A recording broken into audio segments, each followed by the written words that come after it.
You should have a notice now saying that we are recording. Yes, I do. Okay, perfect. Well, then let's rock and roll. Hello, and welcome to the Rock and Roll Podcast. I am your host, John Harris. On my right-hand side is my right-hand man, Gabriel. And today on the Rock and Roll Podcast, we have Witche'S Brew, who has a new album called Chronicles of Electric Sorcery. It's going to be released in September via Universal Music Italia. Right now, I'm being joined by Mirko to share some more information about what the boys have been up to, what they've got going on, what they've got coming up. So, Mirko, welcome to the show. Thank you very much. Thanks for having me. Absolutely. Great to have you on. Now, I guess my first question is just jumping right into not necessarily the situation in Italy, but how has this year changed what you guys were going to do, or has it changed it at all? Well, it has changed it all right. It changed it drastically. Like, I suppose, like everywhere, all over the world, you know. Like, gigs are canceled, venues are canceled, you know, no playing, no nothing. So, you know, you just got to make do. We're making our best out of it, you know. We're recording, we're writing new material, and that's about it. Okay, recording and writing new material. Now, I'm curious, since this album was it always going to be released in September, or was that pushed out as a result of what happened? No, this album was supposed to be released in May, but, you know, due to the coronavirus pandemic, everything's been, you know, postponed. So now they gave us a provisional date. You know, our second video is going to come out the 11th of September, the video a week after, and the album a week after that, or so they say. But, you know, Universal is pretty serious. If they say something, they do it. So far, they've been good. Yeah.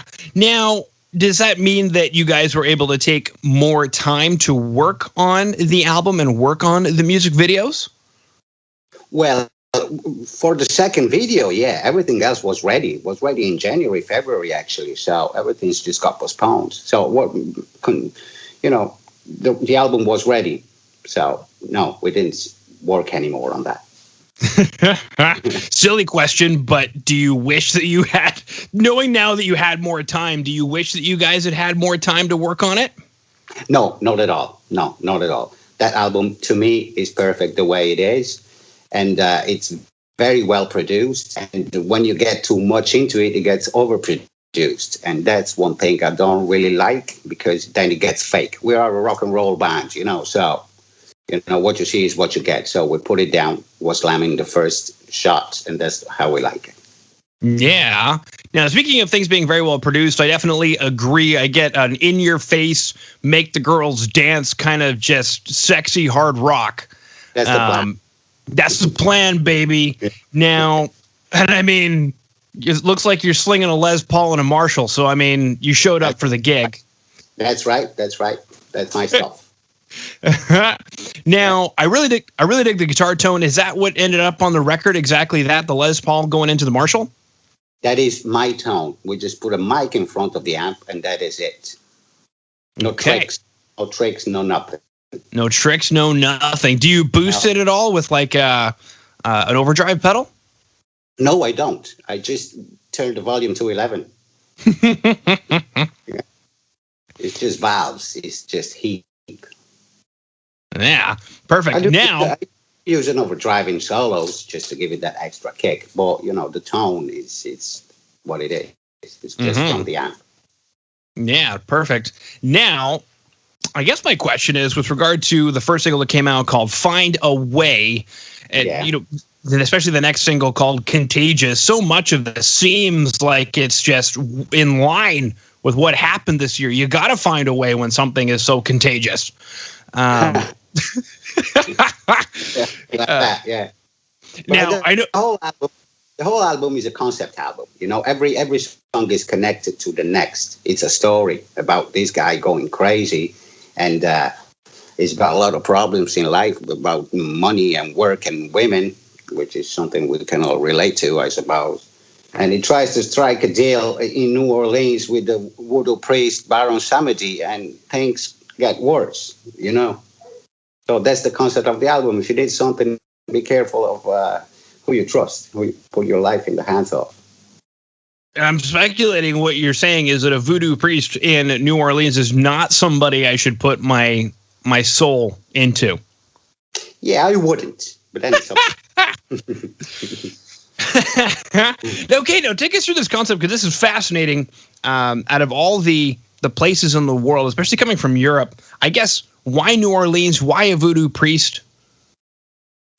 Well, it's much of what it represents. It's something that it promises you whatever good in change of something, and then it doesn't deliver, or actually it wants something more than what you bargained for. I was in New Orleans myself many years ago, and I was, I saw it.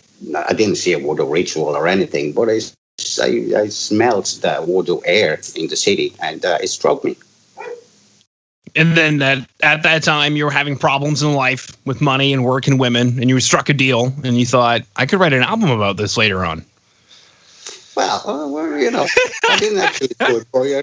The story of a crazy guy going through it, can be related to many things. It's a representation. Somebody gets into alcohol, somebody gets into drugs, and, that's the balance idea of many people. Mm-hmm. Now, when it comes to the track Find a Way, where are we at in the story with regard to this protagonist? That is the very beginning of the story. As a matter of fact, it's the first track of the album. And it's this guy that needs to find a way because his life isn't going that good. So he's begging to find a way. Okay. And is he already in New Orleans, or does he venture to New Orleans in order to try and find a way? Well, it's not really actually in New Orleans yet, because then it starts traveling with the second song, which is called the Redneck Saloon, and that's how the story goes. It starts traveling, looking for adventure. Okay. Now, when it comes to the music video for Find a Way, is the person who's dressed in the top hat and the makeup, is that the voodoo priest? No. The voodoo priest would be in the second single, in Contagious, because being that is not yet in New Orleans, is trying to find a way. There is this ghostly girl, which you don't know whether it's in his mind or it's real, and that's what he's after. Okay.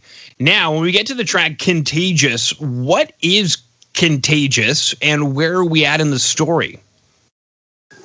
Well, Contagious, because he's going so crazy. Contagious is in the middle of the album, and he's going so crazy that everything he touches and everything he gets himself into gets even crazier. So he actually feels he's contagious. That's what the story is about. Okay, very cool. Now, I guess through the arc of the story, what ends up happening at the end? Is it a happy ending?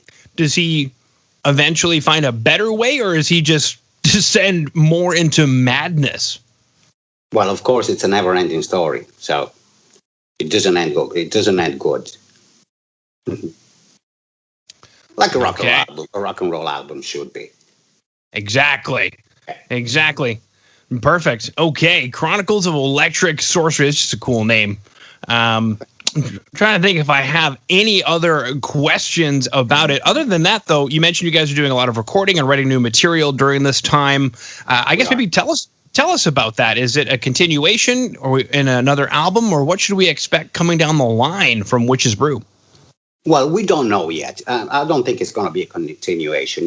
That's a concept. It's like reading a book. It's finished. It's over. We still didn't decide yet where we're moving. So far, we're only putting down tracks and lyrics and see where it's leading us.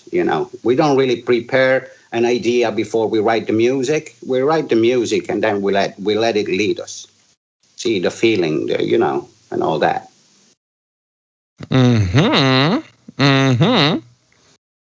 Perfect. Okay. Well, I believe that concludes all of my questions. Is there anything that I missed that you wanted to chat about, Mirko? Well, not really. If you want to check us out on our Facebook page and on Spotify and on our Vivo YouTube channel, you're most welcome. Okay, perfect. Well, thank you so much for coming on to the Rock Metal Podcast today, Medical. Thank you very much for having me once again. It was a pleasure.